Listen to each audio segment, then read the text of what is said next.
예레미야 선지자는 유다 멸망 40년 전부터 이 선지 활동을 시작해 가지고 유다 나라가 그 예루살렘이 멸망하는 것을 보았었던 선지자이죠. 멸망 직전에 유다 나라 예루살렘의 징조 그 특징 중에 하나가 거짓 선지자들의 미혹하는 활동들이 충만했었습니다. 유다 나라 마지막 때 그 거짓 선지자들의 미혹하는 영의 그 충만한 모습이 마지막 때의 특징이기도 합니다. 요한계시록은 마지막 때를 예언을 해주고 있죠. 요한계시록 6장에 보게 되면은 보좌에 앉으신 이가 오른손에 두루마리 책을 갖고 있는데 7인으로 인봉이 되어 있어요. 어린 양이신 예수님께서 그 인을 하나씩 떼십니다. 첫 번째, 두 번째, 세 번째, 네 번째 인을 그렇게 차례로 떼시는데 첫 번째 인을 뗄 때에 흰 말 탄 자가 나타나죠. 두 번째 인을 뗐을 때는 붉은 말, 세 번째 인을 뗐을 때는 이 검은 말, 그리고 네 번째 인을 뗐을 때는 청황색 말이 각각 등장을 합니다. 다 말세에 나타나는 재앙들을 예언을 해주고 있어요. 그 첫 번째 말이 흰색 말이고 그 흰색 말을 탄 자가 있었는데요. 흰 옷을 입고 있습니다. 그리고 활을 갖고 있어요. 누굴까요? 예수 그리스도일 수도 있고요.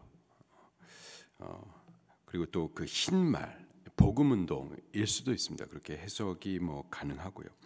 그런가 하면은 또 미혹의 영으로 해석을 하기도 합니다. 요한계시록 19장에 보게 되면 이 모든 역사의 끝날에 예수 그리스도께서 흰 말을 타시고 최후 승리를 이루시는데 그때 예수님의 모습을 보면은 역시 흰 말을 타고 계시죠. 그리고 흰 옷을 입고 계시는데 근데 그 특징이 피 묻은 옷이에요. 예수 그리스도 피 흘리신 그 피 묻은 옷을 입고 있고 그리고 활로 싸우시는 것이 아니라 그 입에 검으로 이렇게 또 싸우십니다. 그 활, 요한계시록 6장에 나타나는 그 흰말 탄 자가 갖고 있는 그 활은 사실 미혹을 상징을 하죠.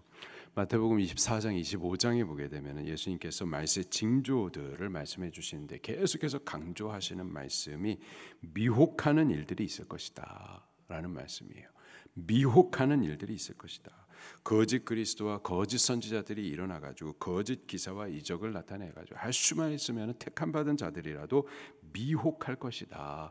미혹을 받지 말도록 하라. 그렇게 경고를 해주고 계시죠. 근데 재밌는 게 보면은요, 한국의 여러 이단들, 사이비들 그 특징들이 그 흰말 타는 거, 흰 말을 타고 사진 찍는 걸 그렇게 좋아해요. 문선명도 흰말을 타고 사진 찍고 박태선이도 그렇고 정명석이도 그렇고 이만희도 흰말 타고 사진을 찍고 김정은이도 흰말을 타고 사진을 찍고 우리 홍상현 목사님도 제주도 신혼여행 가가지고 흰말을 타고 사진을 찍은 걸 저한테 보여줬어요. 마지막 때 하나님의 심판이 있을 때 그때 그 직전의 특징들이 바로 그렇습니다. 예레미야 시대에도 마찬가지. 유다 나라 예루살렘 멸망 직전의 특징 뭐냐? 거짓 선지자들의 그 미혹해 하는 활동들인 거죠. 여기 예레미야 23장에서도 바로 그 멸망 직전에 유다 백성들을 미혹하여서 하나님으로부터 떠나게 했었던 그 거짓 선지자 그들에 대한 심판을 선언을 해주고 있습니다. 23절 24절 말씀을 같이 읽겠습니다. 시작. 여호와의 말씀이니라. 나는 가까운 데 있는 하나님이요 먼 데 있는 하나님은 아니냐. 여호와의 말씀이니라. 사람이 내게 보이지 아니하려고 누가 자신을 은밀한 곳에 숨길 수 있겠느냐. 여호와의 말씀이니라. 나는 천지에 충만하지 아니하냐.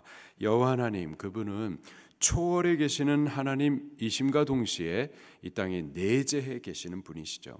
초월하신 하나님이시기 때문에 우리가 어느 한 곳에 가둬둔다고 그래가지고 거기 묶여 계시는 분이 아니시고요.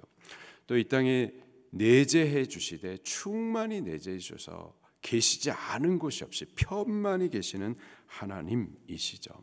이 말씀을 왜 하시는 걸까요?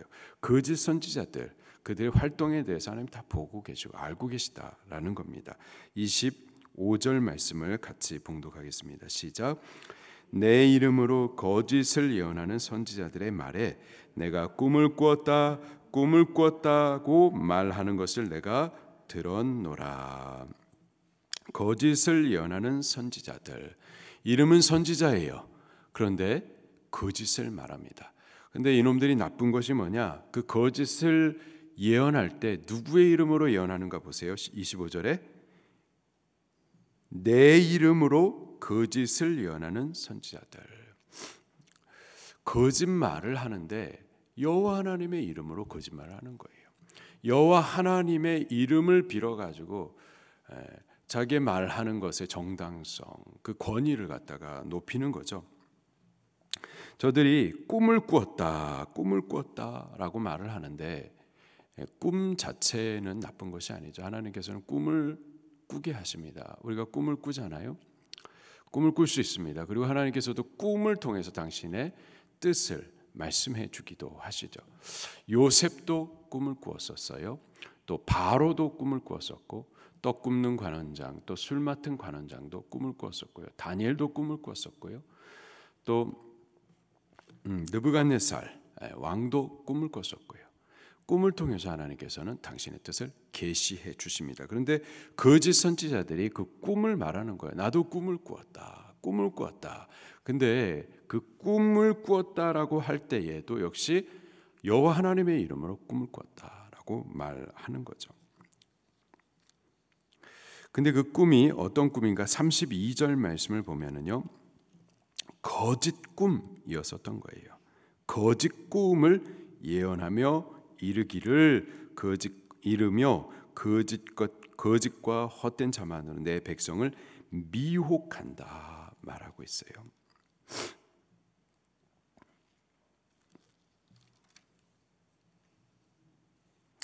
이들이 거짓 선지자인 거죠. 27절 말씀도 같이 봉독합니다. 시작.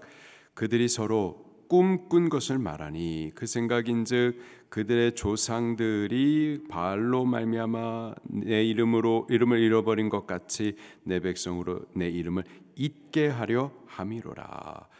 꿈꾼 것을 말하는데, 근데 그 말들의 내용이 뭔가 26절 마지막에 보면 그 마음에 간교한 것을 예언하고, 그리고 그 목적은 27절 마지막에 내 백성으로 여호와를 잊게 하는 거죠. 32절도 같이 읽겠습니다. 시작. 여호와의 말씀이니라. 보라, 거짓 꿈을 예언하여 이르며 거짓과 헛된 자만으로 내 백성을 미혹하게 하는 자를 내가 치리라. 결국 그 여호와의 이름으로 거짓된 말을 말하며 거짓된 꿈을 말하여서 결국 하나님의 백성들로 미혹에 빠지게 하는 데 있다라는 거죠. 그들에 대해서 여호와 하나님께서 당신의 이름을 망령되이에 사용하는 자라고 말씀하십니다. 36절입니다. 시작. 다시는 여호와의 엄중한 말씀이라 말하지 말라. 각 사람의 말이 자기에게 중벌이 되리니 이는 너희가 살아계신 하나님 만군의 여호와 우리 하나님의 말씀을 망령되이 사용함이니라 하고, 여호와 하나님의 이름을 망령되이 사용하는 것, 자기 목적을 위해서 쓰는 겁니다. 하나님 주시지 않았는데 받았다라고 말하고, 하나님의 이름으로 거짓말하고, 하나님의 이름으로 거짓된 꿈을 예언하고, 하나님의 이름으로 엉뚱한 말들을 하여서 사람들로 미혹해 하는 것, 그게 바로 망령되이 사용하는 것인 거죠. 그들에 대해서 하나님께서 심판을 선언하세요. 29절 말씀입니다. 시작. 여호와의 말씀이니라. 내 말이 불같지 아니하냐? 바위를 쳐서 부수어뜨리는 방망이 같지 아니하냐? 여호와 하나님의 말씀은 불같이 모든 죄와 죄인들에 대해서 사르시는 심판의 말씀이십니다. 하나님의 말씀은요, 분명히 살리시는 말씀이에요. 우리에게 평안을 예언해 주시고 복을 주시는 말씀이십니다. 근데요, 그 동일한 말씀이 받지 아니하고 또 거부하고 미혹해하는 이들에 대해서는요, 불같이 시험하는 말씀이고, 또 바위를 쳐 부서뜨리는, 멸망케 하는 그런 방망이와 같은 말씀입니다. 그 말씀으로 이 거짓을 예언하는 하나님의 이름으로 망령되게 사용하는 그들을 치시겠다 예언하세요. 30절입니다. 시작. 여호와의 말씀이니라. 그러므로 보라, 서로 내 말을 도둑질하는 선지자들을 내가 치리라. 31절에서도 다시 심판을 선언하십니다. 시작. 여호와의 말씀이니라. 보라, 그들이 혀를 놀려 여호와가 말씀하셨다 하는 선지자들을 내가 치리라. 32절에서도 치시겠다 또 언급하세요. 시작. 여호와의 말씀이니라. 보라, 거짓 꿈을 예언하여 이르며 거짓과 헛된 자만으로 내 백성을 미혹하게 하는 자를 내가 치리라. 또 40절 말씀도 같이 읽겠습니다. 시작. 너희는 영원한 치욕과 잊지 못할 영구한 수치를 당하게 하리라 하셨느니라. 아멘. 여호와 하나님의 이름을 함부로 사용해서는 안 되고요. 망령되이 사용해서는 안 됩니다. 망령되이 사용한다. 자기를 위하여서 거짓된 말을 할 때 여호와 하나님의 이름을 도용해 가지고 정당하고 그 권위를 스스로 높이는 이래서는 안 됩니다. 여호와 하나님의 이름을 갖고서 하나님의 말씀을 전하는 것이 아니라 사상을 가르쳐 전하고 백성들로 하여금 주의 교회로 하여금 하나님의 말씀을 따르는 게 아니라 인간의 철학이나 사상, 주의 이런 것을 가르쳐 따르게 하는 이들이 다 거짓 선지자들이고 반드시 하나님 앞에 치심을 받아 심판을 받게 될 겁니다. 우리는 어떻게 해야 될까요? 28절 말씀을 같이 봉독하겠습니다. 시작. 여호와의 말씀이니라. 꿈을 꾼 선지자는 꿈을 말할 것이요 내 말을 받은 자는 성실함으로 내 말을 말할 것이라. 겨와 어찌 알곡과 같겠느냐. 마지막 때가 이를 때 예수 그리스도 다시 오셔서 이 세상의 악에 대해서 최후 심판을 하시기까지 꿈을 말하는 자들이 반드시 있습니다. 곧 헛된 꿈, 거짓된 꿈, 여호와 하나님의 이름으로 거짓을 말하는 이들이 계속 말할 거예요. 그런가 하면은 내 말을 받은 자는 성실함으로 내 말을 말할 것이라. 오늘 우리들은 여호와 하나님의 참이신 기록된 이 말씀을 받으십시다. 받을 뿐만 아니라 이 말씀을 성실함으로 말하십시다. 우리의 입술로 이 여호와 하나님의 말씀을 말하기도 하고요. 우리의 삶을 통해서 행위를 통해서 여호와 하나님을 성실히 말하는 자들이 돼야만 할 줄로 믿습니다. 그렇게 오늘 하루를 여호와 하나님을 나타내는 삶을 사시기를 예수님 이름으로 축원합니다.